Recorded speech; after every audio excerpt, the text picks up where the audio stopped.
بسم اللہ الرحمن الرحیم. باب ذکر البیع والشراء علی المنبر فی المسجد. حدثنا علی بن عبد الله قال حدثنا سفیان عن یحیی عن عمرة عن عائشة قالت اتتها بریرة تسألها في کتابتها فقالت ان شئت آتیت اہلک ويكون الولاء لي وقال أهلها إن شئت آتيتها ما بقي وقال سفيان مرة إن شئت آتقتها ويكون الولاء لنا. فلما جاء رسول الله صلى الله تعالى عليه وسلم ذكرته ذلك فقال ابتغيها فأعتقيها فإنما الولاء لمن أعتق. ثم قام رسول الله صلى الله تعالى عليه وسلم على المنبر وقال سفيان مرة فصعد رسول الله صلى الله تعالى عليه وسلم على المنبر فقال ما بال أقوام يشترطون شروطا ليس في كتاب الله من اشترط شرطا ليس في كتاب الله فليس له وإن اشترط 100 مرة. رواه مالك عن يحيى عن عمرة أن بريرة ولم يذكر صعود المنبر. قال علي قال يحيى وعبد الوهاب عن يحيى عن عمرة نحوه. وقال جعفر بن عون عن يحيى سمعت عمرة قالت سمعت عائشة. یہ بڑا اہم باب ہے. پہلے ترجمہ کیجیے پھر ہم انشاءاللہ تعالی اس کی کچھ تشریح کریں گے. مسجد میں منبر پر بیچنے اور خریدنے کا ذکر. مسجد نبوی شریف میں یا کوئی بھی مسجد ہو اس میں منبر پر بیٹھ کر کے خریدنے اور بیچنے کا ذکر یہ جائز و درست ہے. خریدنا اور بیچنا یہ معاملات سے ہیں جن کا تعلق دنیاوی امور سے ہے اور دنیاوی امور مسجد میں ممنوع ہیں مگر اس کی اجازت ہے. کیسی اجازت ہے ترجمے سے انشاءاللہ تعالی کچھ بات واضح ہونی چاہیے. ام المومنین عائشہ صدیقہ رضی اللہ تعالیٰ عنہ فرماتی ہیں کہ اتتها بریرۃ تسألها ان کے پاس حضرت بریرہ آئیں. وہ ان سے اپنی کتابت کے سلسلے میں درخواست کر رہی تھیں. تو ام المومنین نے فرمایا اگر تم چاہو تو میں تمہارے آقا کو دام ادا کر دوں اور حق والا میرے لیے ہو. اور حضرت بریرہ کے آقا نے کہا ام المومنین سے کہ آپ چاہیں تو بقیہ دام ادا کر دیں یا یہ کہا کہ اگر آپ چاہیں تو اس کو آزاد کر دیں اور حق والا ہمارے لیے ہوگا. جب رسول اللہ صلی اللہ تعالی علیہ وسلم تشریف لائے تو میں نے حضور سے یہ بات بیان کی تو سرکار نے فرمایا اسے خرید لو پھر اسے آزاد کر دو اور حق والا صرف اس کے لیے ہے جو آزاد کرے. پھر رسول اللہ صلی اللہ تعالی علیہ وسلم منبر اقدس پر کھڑے ہوئے. یہی ترجمۃ الباب سے متعلق جملے ہیں. پھر رسول اللہ صلی اللہ تعالی علیہ وسلم منبر انور پر کھڑے ہوئے اور سفیان کی روایت میں ہے کہ رسول اللہ صلی اللہ تعالی علیہ وسلم منبر انور پر چڑھے جلوہ افروز ہوئے اور فرمایا ما بال اقوام یشترطون شروطا کیا حال ہے ان لوگوں کا جو ایسی شرط لگاتے ہیں جو کتاب اللہ میں نہیں ہے. جو ایسی کوئی شرط لگائے جو کتاب اللہ میں نہیں ہے فلیس لہ تو وہ شرط تو اسے اس شرط کا حق نہیں ہے اگرچہ 100 شرطیں لگائے. یہ حدیث بہت اہم ہے اور ایک ضابطہ ہے. یہ حدیث فقہی ضابطہ ہے, شریعت کا ضابطہ ہے یہ حدیث پاک.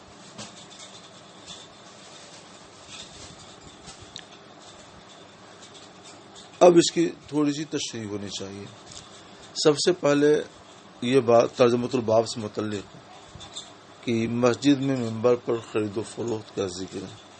تو یہ خرید و فروخت کا ذکر حکم شرعی بتانے کے تعلق سے ہے کہ سرکار علیہ الصلوۃ والسلام نے ممبر انور پر جلوہ افروز ہو کر لوگوں کو خرید و فروخت کا اہم مسئلہ بتایا. تو یہ تو بیان حکم شرعی ہوا، اور حکم شرعی کا بیان یہ خود ذکر الہی ہے اور مسجد اسی کے لیے ہے. یہ نہیں ہے کہ سرکار نے مسجد کے اندر ممبر پر جلوہ افروز ہو کر کوئی چیز بیچی یا کوئی چیز خریدی، ایسا نہیں ہے. بیچنا خریدنا تو ممنوع ہے کیونکہ وہ معاملات سے ہے اور کار دنیا سے ہے.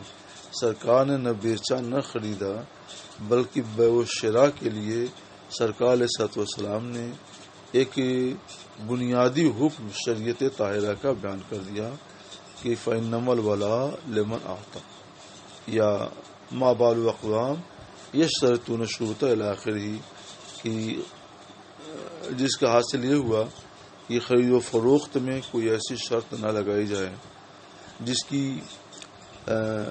کتاب اللہ میں کوئی اجازت و صراحت نہ ہو. 100 شرطیں بھی ایسی ہوں گی تو وہ شرطیں باطل قرار پائیں گی. اگرچہ اس شرط کا شائع نزول سبب نزول خرید و فروخت کا ایک مسئلہ ہے، لیکن اعتبار عموم الفاظ کا ہوتا ہے، خصوص سبب کا نہیں. اس لیے جہاں کہیں بھی ایسی کوئی شرط لگائے جو بھی عقد ہو اور وہاں کوئی ایسی شرط لگائے جو کتاب اللہ میں نہیں ہے تو وہ شرط باطل ہوگی. مثلا کسی نے یہ نکاح حلالہ میں ایک بحث آتی ہے کہ ایک طبقہ یہ کہتا ہے آج کل کا ایک نیا فرقہ ہے جو یہ کہتا ہے کہ نکاح حلالہ میں یہ شرط ہوتی ہے کہ حلالہ کے بعد تم طلاق دے کر عورت کو فری کر دینا، آزاد کر دینا، اس لیے یہ حرام ہے. ہم لوگ اس کو یہ کہتے ہیں، سرکار تو یہ فرماتے ہیں ما بال اقوام کہ جو شرط کتاب اللہ میں نہیں ہے وہ شرط ہی باطل ہے، اور صاحب شرط کو اس کا کوئی حق نہیں ہے اگر 100 مرتبہ شرطیں لگائیں. تو دوسری حدیث میں فشرطو باطلون کا لفظ بھی آیا ہے. تو جب وہ شرط باطل ہے اور صاحب شرط کو اس کا کوئی حق نہیں ملتا تو ایسی صورت میں اس شرط کی وجہ سے نکاح پر کوئی اثر نہیں پڑے گا. ہاں وہ شرط لگانا ناجائز ہے اور شرط قبول کرنا ناجائز ہے، مگر جو نکاح ہوا اس نکاح پر اس کا کوئی اثر نہیں ہوگا. کہ جو چیز خود ہی باطل ہے، بے اثر ہے، تو اس کا نکاح پر کیا اثر ہوگا. یہ میں نے اس لیے بتا دیا تاکہ آپ کے ذہن میں یہ بات رہے. اس حدیث پاک کا سبب نزول تو خرید و فروخت کا ایک خاص واقعہ ہے، مگر الفاظ عام ہیں اور مطلق ہیں تو یہ دوسرے ابواب میں بھی جاری ہوں گے. یہ تو جناب والا دو مسئلے ہو گئے. اب حدیث پاک کا اصل واقعہ سمجھیے. حضرت بریرہ رضی اللہ تعالی عنہ کسی شخص کی باندی تھی، اور باندی کو شریعت نے یہ اختیار دیا ہے، اور غلام اور باندی کو شریعت نے یہ اختیار دیا ہے کہ وہ آزاد ہونا چاہیں تو آقا سے بات کر کے اور بدلے کتابت یعنی اپنی آزادی کا معاوضہ مقرر کرا لیں، اور اتنا معاوضہ دینے کے بعد وہ آزاد ہو جائیں گے، عام انسانوں کی صف میں وہ آ جائیں گے. اب تو نہ غلامی ہے اور نہ ہی غلامی سے چھٹکارا پانے کا کوئی سوال، لیکن جب غلامی تھی، غلامی کا تصور دنیا میں تھا، یہ اس وقت کی بات ہے. آپ سوچیں گے اس کا فائدہ کیا ہے جب غلامی نہیں رہی تو ہم پڑھیں کا نہیں. اس طرح کے مسائل سے بھی بہت سے مسائل حل ہوتے ہیں. جیسے ایک مسئلہ میں نے ابھی بتایا ما بال اقوام سے تو یہ حدیث تو اس کی ضرورت قیامت تک کے لیے، غلامی نہیں ہے، بس سرکار نے جو ضابطہ بتایا ہے اس کی ضرورت تو قیامت تک کے لیے، اس لیے سب حدیثوں کو پڑھتے ہیں اور پڑھاتے ہیں۔ خیر، تو حضرت بریرہ رضی اللہ تعالی عنہ کا معاہدہ ہو گیا اپنے آقا سے، اور ایک دام مقرر ہو گیا، لمبی قیمت مقرر ہوتی تھی، لمبا معاوضہ۔ تو ان کے پاس کہیں سے کچھ آ گیا تو وہ اپنے آقا کو دے دیا، لیکن زیادہ تر دام باقی تھا۔ وہ ام المومنین حضرت عائشہ صدیقہ رضی اللہ تعالیٰ عنہ کے پاس آئیں کہ آپ میری مدد کر دیں تاکہ میں آزاد ہو جاؤں۔ تسألها فی کتابتها، کہ وہ سوال کر رہی تھیں اپنی کتابت کے سلسلے میں کہ بدلے کتابت ادا کر کے مجھ کو آزاد کر دیں۔ فقالت، ام المومنین نے فرمایا، ان شیط آتیتے، یعنی آتیتے تو سمن کی، تم چاہو تو میں تمہارا سمن عطا کر دوں اہل کے تیرے آقا کو، ویکون الولاء لی، اور حق ولا میرے لیے ہوگا۔ یہ حق ولا کیا چیز ہے؟ کوئی رشتہ دار فوت ہوتا ہے تو اس کے چھوڑے ہوئے مال میں وارثوں کو حق ارث ملتا ہے، چھوڑے ہوئے مال کے پانے کا جو سے حصہ پانے کا جو حق ہوتا ہے وہ حق ارث ہوتا ہے۔ یہ تو قرابت داروں میں ہوتا ہے، لیکن غلام تو قرابت دار نہیں ہے، وہ کہیں اور کا ہے، یہ کہیں اور، آقا کہیں اور کا ہے۔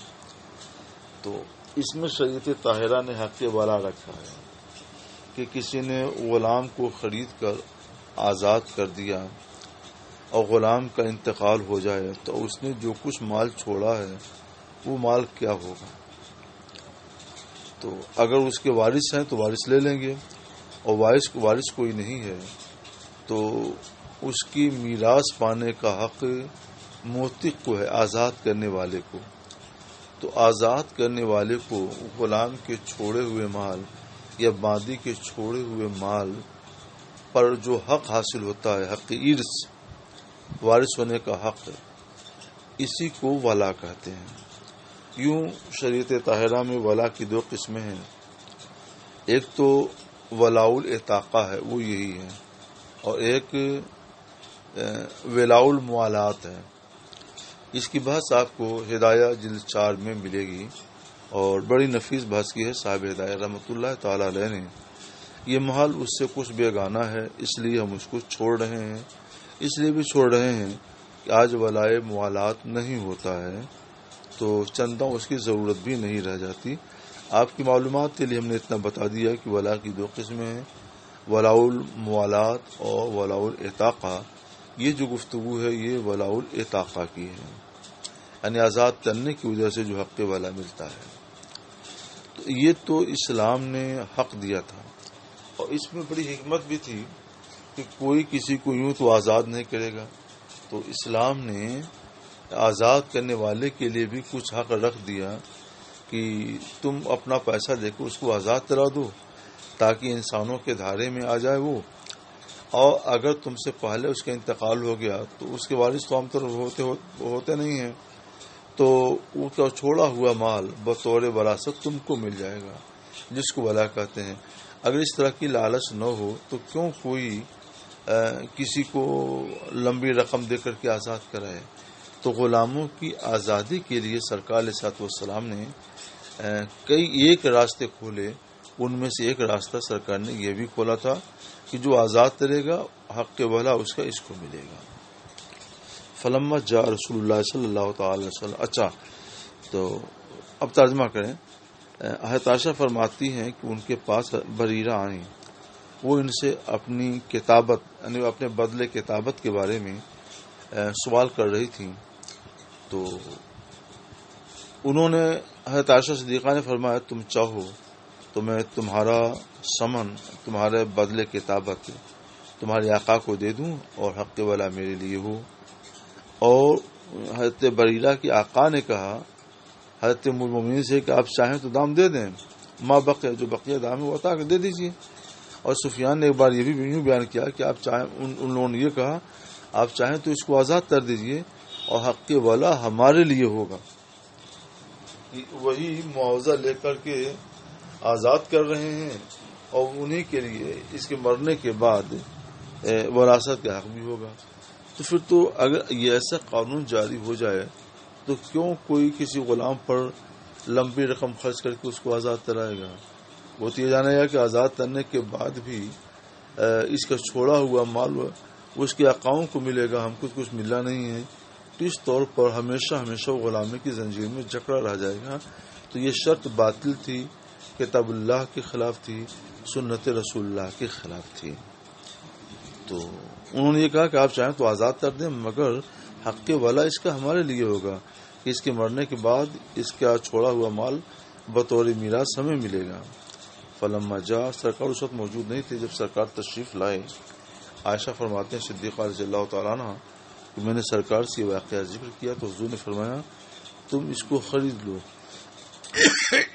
یعنی بریرہ کو خرید لو، عاتقی ہے اور آزاد کر دو. تم اس کو خرید کر کے آزاد کر دو. فإنما الولاء لمن اعتق، اور ولا حق ولا صرف اس کے لیے ہے جو آزاد کرے. تم آزاد کرو گی تو حق ولا صرف تمہارے لیے ہوگا، کسی اور کے لیے نہیں ہوگا. پھر رسول اللہ صلی اللہ تعالی وسلم نے منبر پر کھڑے ہو کر کے یہ خطبہ دیا جس کا حاصل یہ تھا کہ یہ شرط کتاب اللہ کے خلاف ہے، سنت رسول اللہ کے خلاف ہے، اس لیے باطل ہے، ایسی شرط نہ لگائی جائے.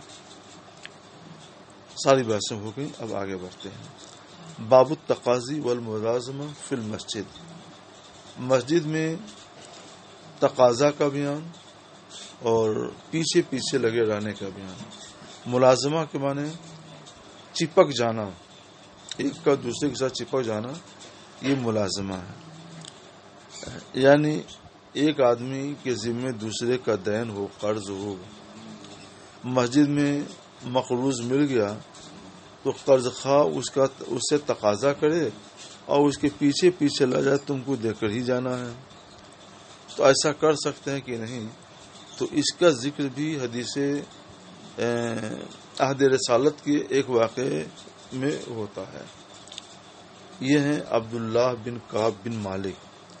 ان کا بیان ہے کہ حضرت کعب نے، ان کے والد حضرت کعب نے ابن ابو حضرت سے تقاضا کیا، دینن کانا لہو، اپنے ایک دین کا، قرض کا جو ان کے ذمے تھا.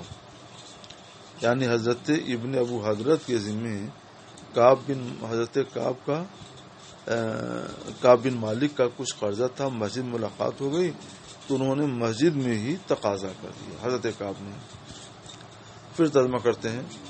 حضرت کعب بن مالک سے روایت ہے کہ انہوں نے ابن ابو حضرت سے اپنے ایک قرض کا جو ان کے ذمے تھا مسجد میں تقاضا کیا.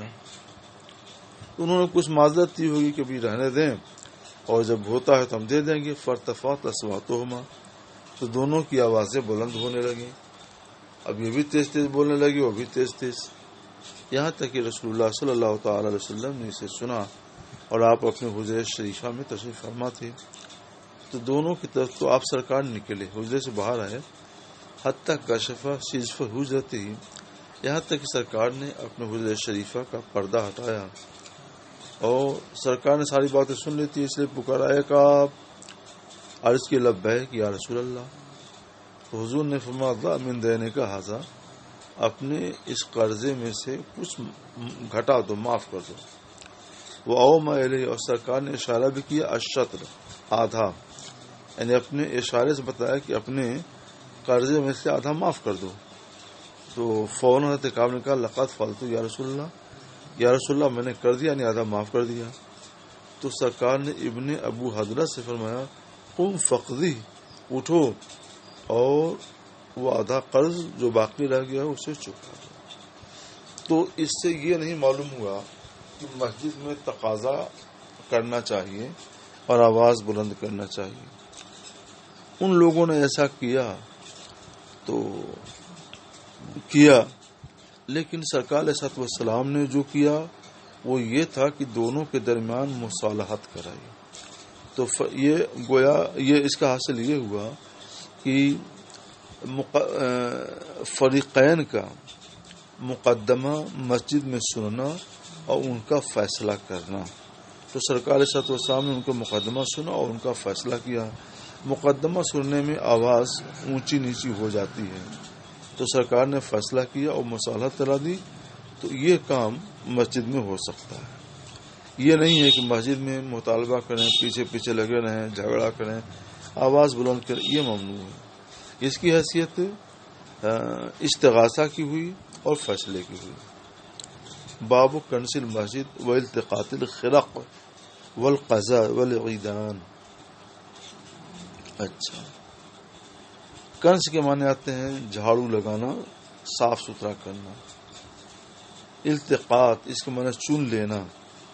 خرق یہ خرقہ کی جمع ہے. یہ کپڑے کے جو چھوٹے چھوٹے ٹکڑے ہوتے ہیں وہ خرقہ ہے، یعنی چیتھڑا جس کو بولتے ہیں. قضا اس کے معنی آتے ہیں تنکا. والعیدان عید کی جمع ہے، اس کے معنی آتے ہیں لکڑیوں کے چھوٹے چھوٹے ٹکڑے. ترجمہ یہ ہوگا باب کنز المسجد، مسجد میں جھاڑو لگانے اور چیتھڑوں اور تنکوں اور لکڑیوں کے چھوٹے چھوٹے ٹکڑوں کو چننے کا بیان. کہ جھاڑو لگا کر مسجد کو صاف کریں اور مسجد میں یہ سب چیزیں ہوں تو ان کو چن کر کے اور کوڑا دان میں ڈال دیں. مسجد کی صفائی بھی ایک کار ثواب ہے. ابو ہریرہ، اب اس کے ثبوت میں حدیث سنیے. حضرت ابو ہریرہ سے روایت ہے کہ ان رجلا اسود، ایک آدمی جو کالے رنگ کا تھا یا ایک خاتون جو کالے کلر کی تھی، کان یقوم المسجد. تو رجل اسود سے متعلق کیجیے تو یقوم پڑھیے، وہ مسجد نبی شریف میں جھاڑو لگاتے تھے. اور امراتن سودا سے متعلق کیجیے تو تقوم پڑھیے کہ وہ مسجد میں جھاڑو لگاتی تھی. تو دونوں کو ایک ساتھ لے کر چلنا ہے. شک راوی ہے کہ مرد تھے کہ عورت ہے، اس لیے اب یہ صیغہ تو ایک ہی استعمال کریں گے بس مذکر کا، مگر آپ دونوں کو لے کر چلیے گا. فماتا تو ان کا انتقال ہو گیا. عورت سے متعلق کیجیے تو ماتت، خاتون کا انتقال ہو گیا. نبی کریم صلی اللہ تعالی وسلم نے ان کے بارے میں پوچھا تو صحابہ نے بتایا کہ ان کا انتقال ہو گیا. تو ہم لوگوں نے رات ہی میں دفن کر دیا. اس میں لوگوں نے یہ سوچا صحابہ نے کہ یہ جھاڑو دینے والا مرد ہے یا عورت ہے اور رات میں انتقال ہو گیا، تو اب اس کے لیے سرکار کو کیا زحمت دی جائے. سرکار کو معلوم ہوا تبھی قبرستان جائیں گے، نماز جنازہ پڑھیں گے، دفن کرائیں گے. معمولی آدمی سمجھ کر لوگوں نے سرکار کو اطلاع نہیں دی اور خود ہی لے جا کر جنازہ پڑھ کر دفن کر دیا. سرکار نے پوچھا افلا کنتم آذنتمونی بھی، تم لوگوں نے مجھے اس کی اطلاع کیوں نہیں دی؟ پھر سرکار نے فرمایا دلونی علی قبر، مجھے اس کی قبر بتاؤ، یا فرمایا قبرہ، اس خاتون کی قبر بتاؤ. پھر سرکار قبر کے پاس آئے اور نماز جنازہ پڑھی. سرکار نے نماز جنازہ کیوں پڑھی؟ اس کی وجہ یہ ہے کہ سرکار علیہ الصلوۃ والسلام پر آپ کے عہد میں لوگوں کی نماز جنازہ پڑھنا گویا فرض عین تھا. سرکار پڑھتے تھے اور سرکار کی نماز جنازہ پڑھنے کی وجہ سے ان کی بخشش ہوتی تھی. ایک دوسرے یہ کہ نماز جنازہ اصل میں حق ہے سلطان اسلام کا، اور اس وقت سرکار علیہ الصلوۃ والسلام سلطان اسلام کے اور سلطان اسلام سے بدرجہ افضل تھے اور مملکت کے حاکم تھے. تو یہ حق سرکار علیہ الصلوۃ والسلام کا تھا کہ آپ جنازہ پڑھائیں. آپ موجود ہیں اور اس کے باوجود دوسرے لوگوں نے نماز جنازہ پڑھ لی. تو سرکار نے یہ ذہن دیا کہ جب میں موجود ہوں اور حق میرا ہے تو مجھے بتانا چاہیے تھا تاکہ میں نماز جنازہ پڑھتا. اس لیے سرکار علیہ الصلوۃ والسلام نے نماز جنازہ پڑھ لی. یہی وجہ ہے کہ آج بھی یہ مسئلہ ہے کہ اگر کسی کا انتقال ہوا، عام لوگوں نے ان کی نماز جنازہ پڑھ لی اور ولی کو اطلاع اس وقت نہیں، بعد میں ولی کو پتہ چلا، تو ولی کو اب حق ہے کہ نماز جنازہ پڑھے، تو وہ جا کے نماز جنازہ پڑھے گا اور اس کے ساتھ کچھ لوگ اور پڑھنا چاہیں تو وہ پڑھ سکتے ہیں۔ اس سے یہ معلوم ہوا کہ یہ تو خیر نماز جنازہ کا مسئلہ ہو گیا جو آپ کو معلوم ہوا۔ اصل مسئلہ جس کے لیے ترجمۃ الباب قائم ہوا وہ یہ ہے کہ وہ صاحب مسجد میں جھاڑو لگاتے تھے یا وہ خاتون مسجد میں جھاڑو لگاتی تھیں، تو معلوم یہ ہوا کہ مسجد میں جھاڑو لگانا، صاف صفائی کرنا بھی کار اہم ہے۔ باب تحریم تجارت الخمر فی المسجد، مسجد میں شراب کی تجارت کی حرمت بیان کرنا کہ حرام ہے۔ عائشہ فرماتی ہیں کہ جب سورہ بقرہ کی آیات ربا کے تعلق سے نازل ہوئیں تو نبی کریم صلی اللہ تعالی وسلم مسجد نبوی میں تشریف لائے، فقرأہن علی الناس، اور آپ نے وہ آیتیں لوگوں کو پڑھ کے سنائیں۔ ثم حرم تجارت الخمر، پھر آپ نے شراب کی تجارت کی حرمت بتائی کہ شراب کی تجارت حرام ہے۔ شراب کی تجارت کا اعلان تو اس آیت ربا کے بہت پہلے ہو چکا تھا، مگر سرکار صلی اللہ علیہ وسلم نے اس موقع پر بھی کر دیا کہ اب ربا بھی حرام ہے جیسا کہ پہلے تجارت خمر حرام ہو چکی ہے۔ اس سے امام بخاری نے کیا استدلال کیا؟ اس سے یہ ہوا کہ سرکار صلی اللہ علیہ وسلم نے تجارت خمر کا علی الاطلاق اعلان کر دیا یا مسجد میں اعلان کیا۔ امام بخاری رحمۃ اللہ علیہ سے استدلال یہ کرنا چاہتے ہیں کہ جب شراب کی تجارت مطلقاً اور ہر جگہ حرام ہے تو مسجد میں بدرجہ اولا حرام ہوگی، تو بدرجہ اولویت تحریم و تجارت الخمر فی المسجد کا ثبوت فراہم ہوتا ہے۔ اسی سے ملتا جلتا ایک باب اور، باب الخدم للمسجد، خدم یہ خادم کی جمع، مسجد کے لیے خدام کا بیان، مسجد کے لیے خادم رکھنا چاہیے۔ ابن عباس رضی اللہ تعالیٰ فرماتے ہیں نظر تو لکا معافی بطنی محررہ، یہ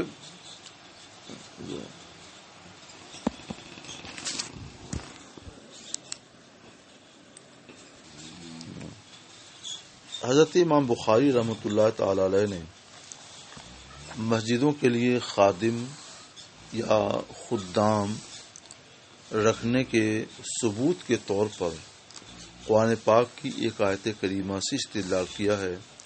وہ آیت کریمہ سورہ آل عمران کی ہے، آیت نمبر 35۔ اسے آپ لوگ کنز الایمان میں دیکھ لیں گے اور اس کی تفسیر بھی پڑھ لیجئے گا۔ یہ تو ہر آیت کے تحت آپ کو کرنا چاہیے، ہم بتاتے بھی ہیں۔ اللہ تعالیٰ نے فرمایا نظر تو لکا معافی بطنی، اے پروردگار میرے پیٹ میں جو حمل ہے میں نے تیرے لیے منت مان لی۔ کس چیز کی منت مان لی؟ کہ محررن للمسجد یخدمھا، کہ وہ حمل سے جو بچہ پیدا ہوگا وہ مسجد اقصی کی خدمت کے لیے وقف ہوگا، آزاد ہوگا، یعنی میں اس سے کوئی اور کام نہیں لوں گی۔ لڑکا پیدا ہوا تو مسجد اقصی کی خدمت کے لیے وہ آزاد ہوگا، وقف ہوگا اور وہ اس کی خدمت کرے گا۔ حضرت عبداللہ بن عباس رضی اللہ تعالی عنہما نے نظر تو لکا معافی بطنی کی تفسیر میں یہی فرمایا کہ محررہ اے محرر للمسجد یخدمہ، یہاں مسجد مراد ہے مسجد اقصی۔ تو اس سے یہ ثابت ہو گیا کہ مسجد کے لیے خادم مقرر کرنا جائز ہے۔ یہ واقعہ ہے حضرت حنہ رضی اللہ تعالی عنہ کا، جو حضرت مریم کی والدہ ہیں۔ وہ جب حمل سے ہوئیں تو انہیں خوشی ہوئی اور انہوں نے یہ منت مانی کہ پروردگار میرے پیٹ میں جو بچہ ہے یہ پیدا ہوگا تو میں نے منت مان لی تیرے لیے کہ یہ مسجد اقصی کی خدمت کرے گا، اور اس کے اوپر کسی کا دباؤ نہیں ہوگا یعنی یہ اجرت پر خدمت نہیں کرے گا، اپنی رضا سے رضاکارانہ طور پر خدمت کرے گا۔ اس سے معلوم ہوا کہ مسجد کی خدمت یہ اللہ عز و جل کی ایک عبادت اور قربت ہے، اسی لیے تو اس کی منت مانی۔ منت وہی صحیح ہوتی ہے جو بجائے خود عبادت ہو اور کار قربت ہو۔ تو اللہ تبارک و تعالی نے اس کو ذکر فرمایا، اور اس کے اوپر نہ تو کتاب اللہ میں کوئی نکیر ہے اور نہ ہی حدیث رسول اللہ میں کوئی نکیر ہے۔ اس لیے ثابت ہوا کہ مسجد کی خدمت یہ کار عبادت ہے اور کار قربت ہے، اسی لیے اس کی منت بھی صحیح ہوئی، اور اسی لیے اللہ تعالی نے اس پر کوئی نکیر نہیں فرمائی، نہ سرکار نے کوئی نکیر فرمائی۔ تو مسجد کے لیے خادم اور خدام مقرر کیے جا سکتے ہیں، کیونکہ یہ کام قربت کا ہے۔ اب جو کام کرے گا تو اس کے لیے بھی کچھ چاہیے، تو اس کو کچھ نذرانہ دے سکتے ہیں، اجرت پر بھی مقرر کر سکتے ہیں تاکہ مسجد کی ضرورت پوری ہوتی رہے۔